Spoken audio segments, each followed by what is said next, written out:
I'm the Comic Weekly Man, the jolly Comic Weekly Man, and I'm here to read the funnies to you happy boys and honey's.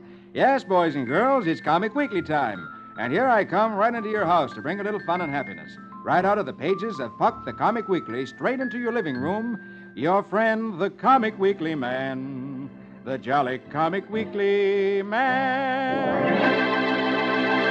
Hello. Hello, hello, hello.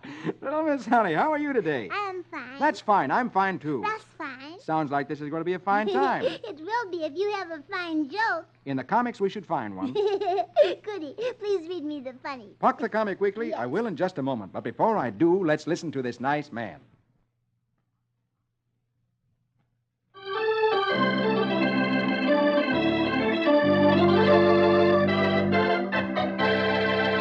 Now, here we go with Puck the Comic Weekly. And at the top of the first page, there's little old Snookum. Yes, but could we turn over the page to Flash Gordon? It's so exciting, I just can't wait. Why, sure we can, because Zarkov, Flash's friend, has come in the rocket ships from Mongo. Just in time to save Flash. Uh-huh.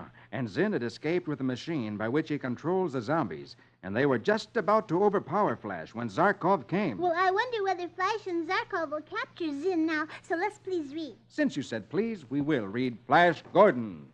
Riga-riga-doon-doon, Zaskamatash. Let's have music for heroic Flash.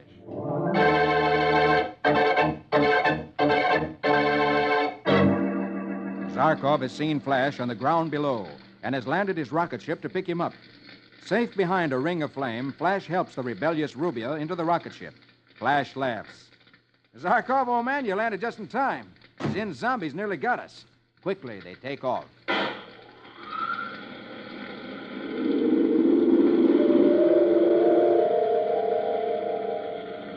They zoom to the volcano crater where Dale was hiding. As Flash steps out of the ship, Dale throws her arms around him, almost weeping with joy. She tells him she was afraid he was caught in the fire caused by the bombs dropped by Zarkov. Flash chuckles. Well, I did have a pretty hot time of it. Dale then sees Rubia, whom Flash has brought along. She asks what she's doing here. Rubia answers that Flash just couldn't bear to lose her, which makes Dale jealous. When Flash sees the two women beginning to argue, he frowns last picture top row. We've no time for such nonsense. Our job is to catch Zinn, and to get in the ship and take off.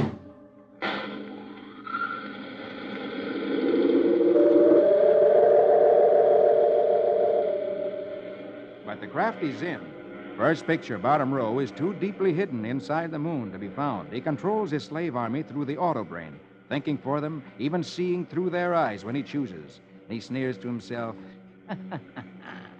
Flash, you're searching in the wrong place. Then he sees that Flash is raiding his laboratory.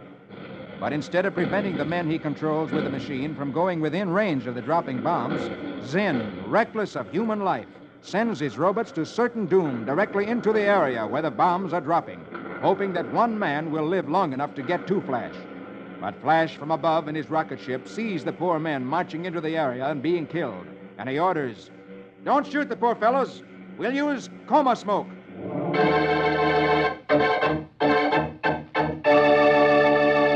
Does that mean that he's not going to drop any more bombs? That's right. Instead, he's going to use coma smoke, which the robots will inhale, and it'll put them into a sleep, which is a coma. Oh, that's very nice of Flash. Yes, that's what I thought, too. Well, I wish he could find where Zinn is hiding and get him so no more of those men will be killed. Well, let's hope they find him next week.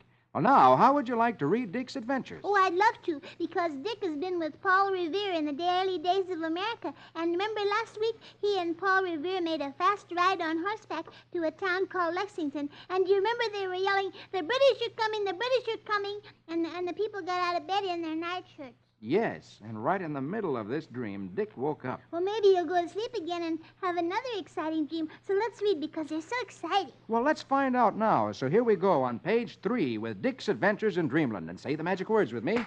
Rickety-pack, kazak, kazik. Let's have music for Adventurous Dick.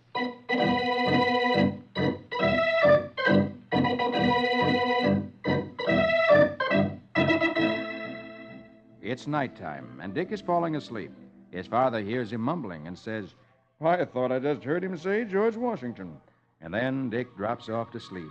And in his dreams, he goes back.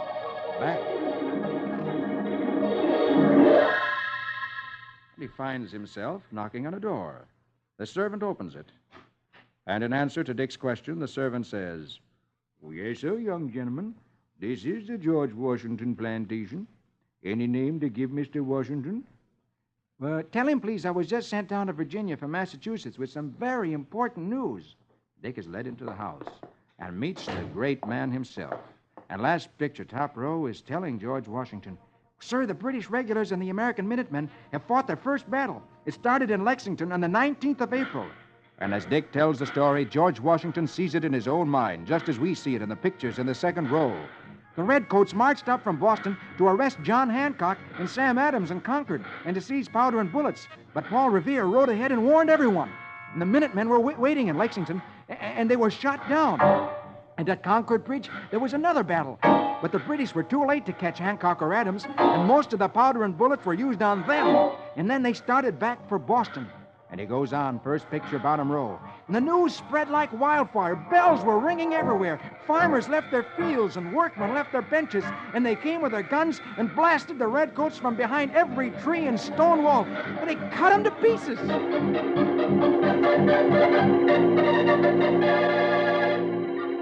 And as Dick finishes telling his story, the servant comes into the room, followed by a tall, distinguished-looking man. The servant announces, "Mr. Thomas Jefferson to see you, sir." And as Dick sees the great Thomas Jefferson, the man who wrote the Constitution of the United States, one of America's greatest patriots, he exclaims, "Gosh!"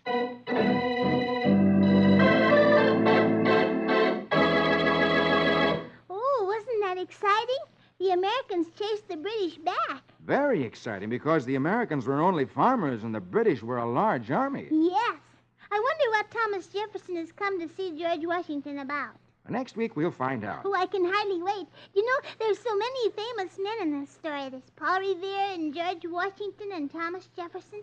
I wonder who else will be in this story. Well, if you'll be here every Sunday, maybe we'll find out. Oh, I certainly will. Oh, look, here's Rusty Riley right below Dick's adventure. Yes, he's back home safe and sound again after his exciting adventure, and he and Tex are talking about it. Oh, I'd like to hear what they're saying, so please read. All right, here we go with Rusty Riley.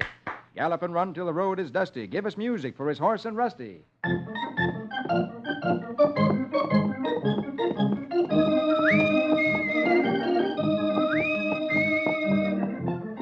Tex and Rusty are sitting out in the barn in the tack room, which is where they keep the saddles and things. And Rusty is saying, "Golly, Tex, it's sure good to be back here after that awful night in the quarry. Well, I thought Hillbilly and I were done for."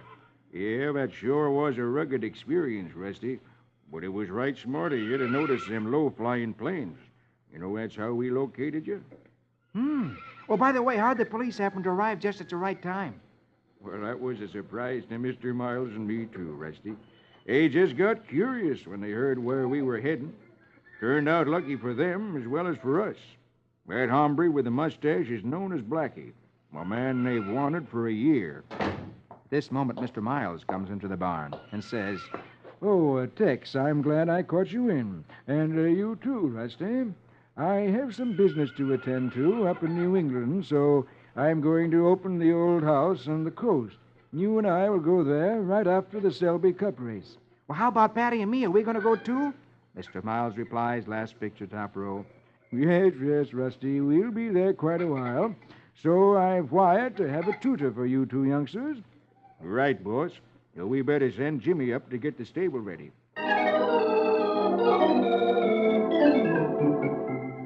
First picture, next row. As Rusty's packing, he asks his little friend, Patty, "Hey, have you ever been up there, Patty? Where is it?"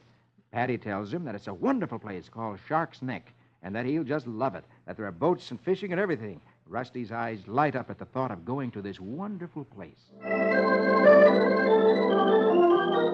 Meanwhile, many miles away, on the New England coast, a cantankerous-looking old man called the Squire is reading the telegram he has received from Mr. Miles announcing that they're coming.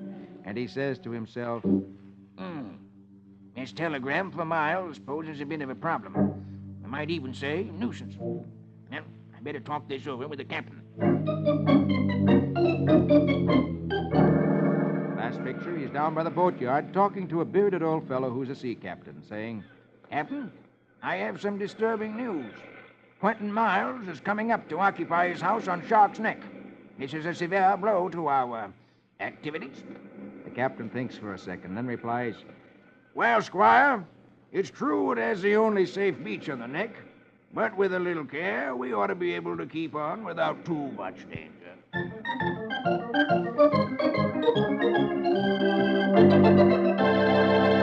What does he mean? We ought to be able to keep on without too much danger. I think they don't want anybody to know what they're doing. Oh, do you think they're doing something bad? I really think so. And Mr. Miles and Tex and Rusty are coming there? Yes, Uh-oh, more trouble. I'm afraid so. And I think we'll find out something about it next week. Goody. Now can we find out what's happening with Roy Rogers? He's in trouble, too. Yes, you bet he is. He was on his way to help a friend of his. And then he saw some wild horses running away, and he saw a man who was going to shoot one of them. And Roy jerked the gun right out of his hand. Then a minute later, another of the crooks had flicked a lasso over Roy's head, and Roy found himself tied up. So let's find out what the crooks are going to do to Roy. All right, turn over the page. And there on the top of page 5 is Roy Rogers, king of the cowboys. Hi-yip-hi-yo. Now here we go with Roy and Trigger. Hi-yip-hi-yo.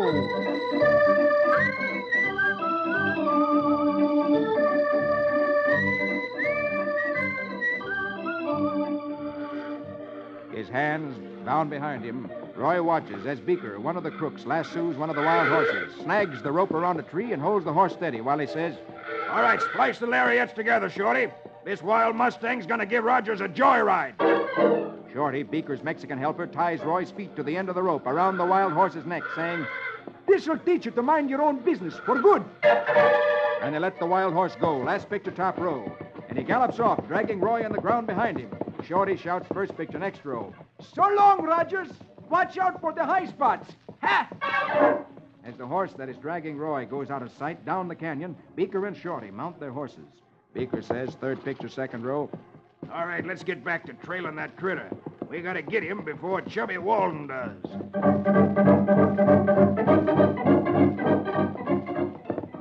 Meanwhile, last picture of the row, Roy shouts to Trigger, who has followed the wild horse, dragging him. Stop him, Trigger, quick! Force him into the canyon wall. Trigger gallops up and forces the horse against the canyon wall, stopping the horse. First picture, bottom row, Roy calls, Keep him busy till I get myself loose, Trigger boy. Quickly, Roy unties himself. The wild horse quiets down. And Roy climbs in the saddle and continues on his way, last picture, saying, I aim to get even with those two polecats, Trigger. But first we gotta find Chubby Walden. Suddenly, from some bushes off the road, there's a cry. Help! Roy exclaims, What's that? He reins in Trigger and wonders whether this is a trick or if someone is really in danger.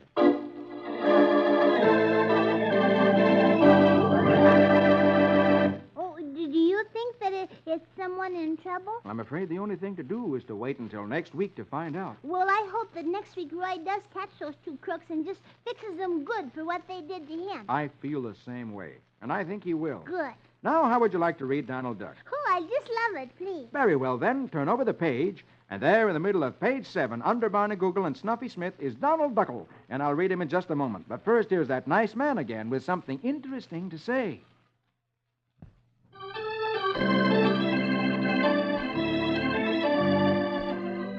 Now, here we go again with Puck the Comic Weekly, and in the middle of page 7 of the first section is Donald Duckle, good for a chuckle. Say the magic words for the music with me. Squeejum, squeejum, chiddly chick chack. Let's have music to fit a quack quack.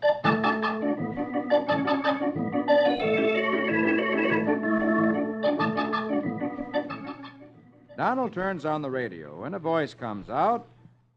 And now, Aunt Fanny's Personal Problems Hour. Donald smiles and settles himself down to enjoy Aunt Fanny's personal problems. Well, good afternoon, folks. This is Aunt Fanny, all ready to solve your problems. And the first letter is from a young lady. Donald smiles and says, Ah, a young lady. and listens as Aunt Fanny reads the young lady's letter.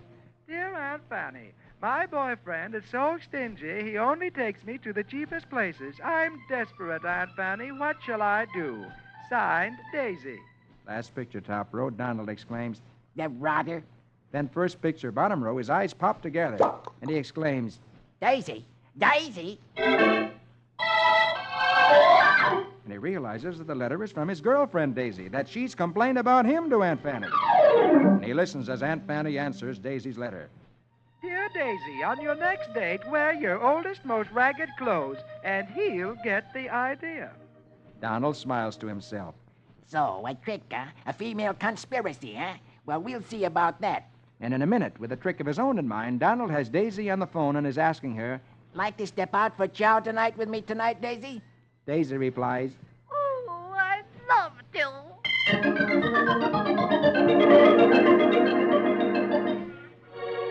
Last picture, Donald dressed in his very best clothes, and Daisy dressed in her very worst clothes, enter a beautiful high-class nightclub. Donald looks very pleased with himself, and Daisy looks very unhappy with herself. What a prob. And when the waiter sees Daisy, he looks just like this.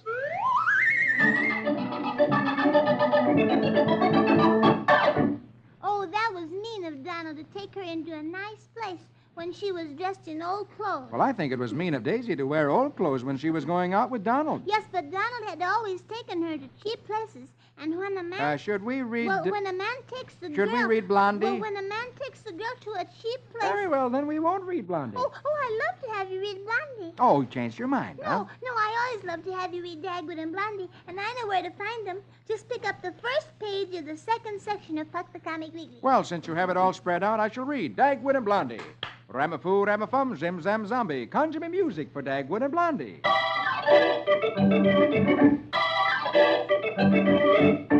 Herb Woodley's wife, in her bathrobe, has come over to Blondie's house, and she tells Blondie that Herb is working late, and she's scared to death in their house all by herself. Blondie says, Oh, you're welcome to sleep here, Tootsie. and upstairs they go. Blondie routs Dagwood out of bed and tells him, Dagwood, you go downstairs and sleep on the sofa so Mrs. Woodley can sleep with me. Dagwood climbs out of bed and goes downstairs. Last picture, top row, Dagwood settles down on the sofa. And he yells, Yo! Oh!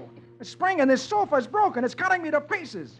First picture, next row, Tootsie Woodley hands Dagwood a key, saying, Oh, here's our key, Dagwood. Go next door and sleep in our bed.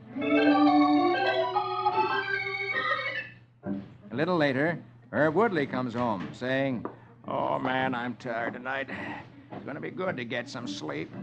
He goes right upstairs, comes into the bedroom, turns on the light, and looks at the bed, and his hat pops off his head. He exclaims, Dagwood!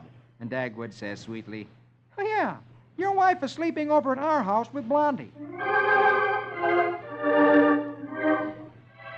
By the time that Herb has gotten his pajamas on, Dagwood is sound asleep, making a terrible racket. Herb says angrily as he looks at Dagwood, I can't sleep with all that snoring. I'll go over to his house and sleep on his sofa. Over at Dagwood's house, Blondie and Tootsie, who have let Herb in, watch him as he settles down on the sofa. Blondie tells him, Herbert, you can't sleep on that sofa. It's broken. Oh, you're telling me. but Blondie solves the problem by saying, I'll go over to your house and sleep with Dagwood, and you two can sleep in our bed. But first picture, bottom row. No sooner have Herb and Tootsie settled down in bed, in Dagwood and Blondie's bed, than the 5 pups come into the room. Herb says, uh-oh, their pups are surprised to see us in Bombstead's bed. Suddenly, the dogs begin to howl. Last picture, Dagwood and Blondie stick their head out of Herb's window and yell, Shut those dogs up or I'll call the police. Herb and Tootsie stick their heads out of Dagwood's window and shout, They're your pups. And the pups stick their heads out of the window and howl and howl.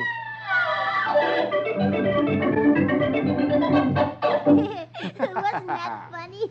Everybody was getting in and out of bed and sofas, and then they finally end up with Dagwood and Blondie in Herb's house, and Herb and Tootsie in Dagwood's house. I think that's so funny. Yes, it certainly is. Well, now, how would you like to hear Uncle Remus and his Tales of Brer Rabbit? Oh, I just love to. Well, goody. Turn over the page past Jungle Jim and to the top of page 3. And here we go with Uncle Remus and his Tales of Brer Rabbit. Say the magic words with me. Hippity hoppity, make it a habit to give us music for old Brer Rabbit.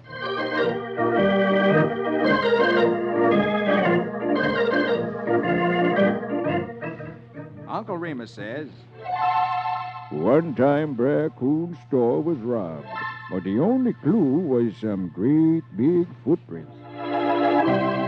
Yes, Brer Coon's store had been robbed, and right out in front, leading away from the open door, are big footprints in the mud. Brer Coon is telling the sheriff and Brer Rabbit. Yeah, he busted in during the night, but he only took sweet stuff, candy and sugar. The sheriff looks to where the footprints lead and says, And the footprints stop at the edge of the brush. Brer Rabbit scratches his head thoughtfully as he looks at the prints and says, Now, who can wear shoes that big? and he thinks and thinks. Somewhat later, Brer Rabbit is out in the woods talking to two little lizards, and he's saying, All I ask you to do, Brer Lizards, is to scout through the brush around here and see if you can find a pair of big boots. and Brer Lizard replies, Well, I think I knows where them boots is. and they point over in the bush. And Brer Rabbit looks in the bush, and sure enough, he sees two big shoes under the bush. And as he takes them out, one lizard says, We see them here this morning. and lizard number 2 says, Yeah, but who do they belong to? and Brer Rabbit replies, I think I knows who. and then Brer Rabbit has an idea. And by the time we skip to the next picture, Brer Rabbit has given the two little lizards some instructions. And he's putting one shoe on one lizard's back and the other shoe on the other lizard's back. And Brer Rabbit says, Now, you two boys do just like I told you. No matter where he goes, you just keep following him. and lizard number 1 says, You just sit back and do the looking. and lizard number 2 says, Yeah, but let's go. and down the road the two lizards go, carrying the shoes on their backs. Of course, the shoes are so big you can't see the lizards under them, so it looks like the shoes are traveling along all by themselves, which, of course, is a very strange sight to see. First picture, bottom row, the two shoes come traveling down the road toward Brer Bear, who is sitting on a log surrounded by cans of sugar and honey and candy, which he's stolen from the store. All of a sudden, Brer Bear sees the boots coming toward him. He exclaims, Duh, boots. Duh, them boots there's walking and I ain't in them. and he gets to his feet and runs off down the road, hollering, Duh, they's chasing me. Duh, help. Duh, they's got ghosts in them. I confesses, I took them sweets. Duh, save me from them boots. The last picture, he runs right into town and skitters up a lamppost. So scared is he. Brer Rabbit lifts the two shoes off the two lizards and says to Brer Bear, Brer Bear, you tripped up on your own boots. and Brer Bear replies, Duh, I has been tricked. and Uncle Remus says, Guilty conscience runs for confession.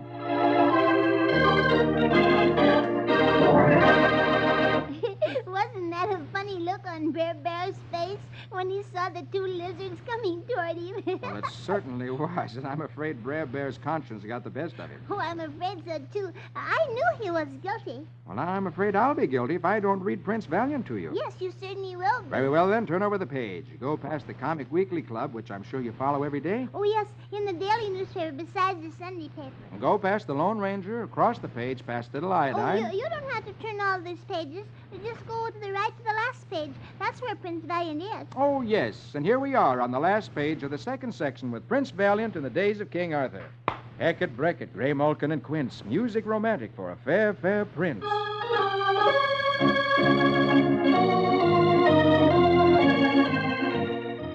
After his battle with the bandits, in which he gave him a good whipping and set fire to their fort, Val meets some of the countrymen, good people who lead him to a ruined castle where a little old bald-headed man is found.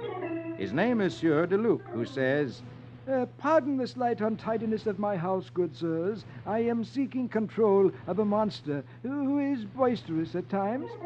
Val looks at his small, hairless host. So this is the man those stalwart yeomen love and hold in such great respect.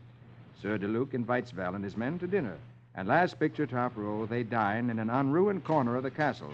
Sieur de Luc tells them, I am preoccupied with science, so I divided my land among my men and let them govern it in council. They do it better than I can. We all have greater freedom for our work. and he goes on, first picture, second row. I have a formula for arousing the energies of a genie. But so far, I have found no means of controlling him. Come, I will show you. So they rise from the table and go to the center of the room, where there's a hole in the floor. The Sieur de Luc tells them, Into this hole, I placed the blood of a black rooster, so. A toad, so. And a broken wine jar, so. Now, on top of this, a bag of my secret powder. And then, chanting the magic words, Ooh, botheration. I roll in a red-hot stone. They all look at the hole in the ground, wondering what the magic genie within will do. Suddenly, last picture of the row, the genie gives forth an ear-shattering roar, and an arm of flame hurls the stone skyward. There's an explosion as the stone shoots up. Everyone runs to hide, and a second later, the stone drops again on a table.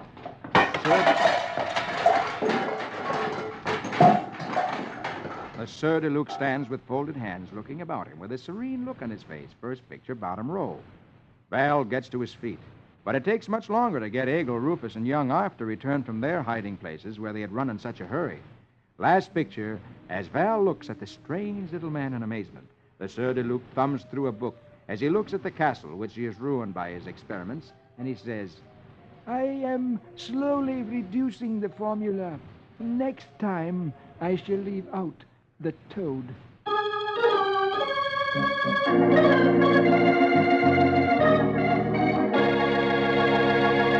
Well, what do you think of that? What do I think? I think he must be crazy. Look at that place. It's a mess. Yes, it is a mess. Do you think it will help any to leave out the toad? No, the toad won't do any good at all because the toad isn't causing any of that trouble. Well, then, why does he use it? Well, in the old days, people used to believe superstitious things, that by mixing up such things as toads and the blood of roosters and mumbling strange words that they could perform magic, but it never happened. No?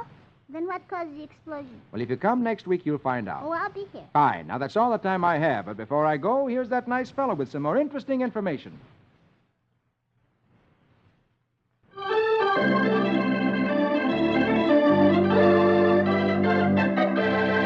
Well, honey, and all your boys and girls have got to go now. All right, Mr. Comic Weekly Man, but I'll be waiting for you next week. Okay, that's a date, and a date with all your boys and girls. Be sure to meet me with our little friend Miss Honey next week when I read Puck the Comic Weekly. For I'm the Comic Weekly Man, the jolly Comic Weekly Man. I'll be back to read the funnies to you happy boys and honeys.